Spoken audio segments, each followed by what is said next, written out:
All right, what is going on, people? The nation's top health agency has a new boss. But get this, he's not a doctor, he's not a scientist. And his appointment is making a lot of powerful people very, very nervous. So what is the real story here? Let's break it down. Okay, so you know the CDC, right? They're the ones who are supposed to, protect our health. But the guy they just put in charge has Washington in a total freak out. We're not talking about a simple promotion here. No, this is a full-blown scandal. And it all comes down to one guy. And this is him, Jim O'Neill. He is now the guy calling the shots at the CDC. And his resume? Well, let's just say that's where all the trouble starts. So check this out. On one side, you have your typical CDC chief. We're talking an MD, a PhD, years and years in public health. A science person. And then you've got Jim O'Neill. His degree? A BA in humanities. His background? Not labs, not research, but hedge funds. And, the real kicker, he's best friends with a super powerful tech billionaire. Which, of course, leads to the big question. Who is this mystery billionaire? You're looking at Peter Thiel. Oh yeah. If you've been paying any attention to tech or politics, you know this name. He's a legendary venture capitalist, a massive billionaire, and maybe one of the most powerful behind-the-scenes players in all of Washington. And let's be clear, O'Neill isn't just some guy Thiel knows. Nope, he has been on Team Thiel for years. His entire career is basically woven into the fabric of Thiel's universe. I mean, just follow the money trail. First, O'Neill was a managing director at Thiel's hedge fund, Clarium Capital. Then he was put in charge of the Thiel Foundation. After that, he became a partner at another one of Thiel's investment funds.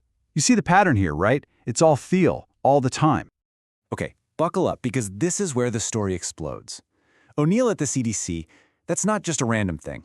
It's just one piece of a giant spiderweb of influence that Thiel has been spinning all over Washington, D.C.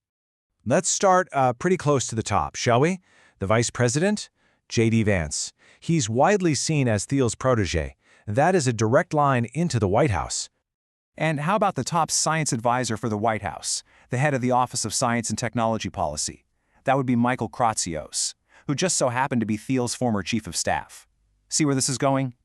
What about national security? Well, a top director on the National Security Council is a guy named Kevin Harrington, another longtime super close ally of Thiel. The web is getting pretty dense, isn't it? But this network isn't just about putting friends in high places. Oh no. It's also about big, big money. Because with all these allies in key spots, Thiel's companies are landing some huge government contracts.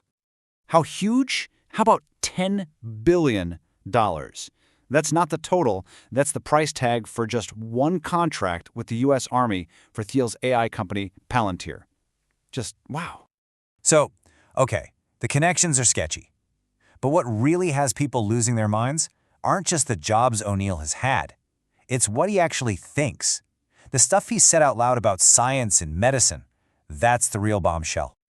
Get ready for this. O'Neill has actually argued that we should let drugs hit the market before we even know if they work. Seriously.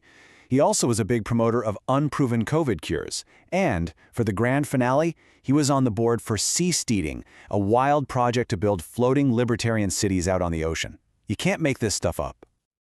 All of this has critics asking one very sarcastic, very pointed question.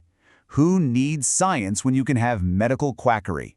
I mean, that pretty much sums up the panic about having a guy with zero science background running the nation's top health agency.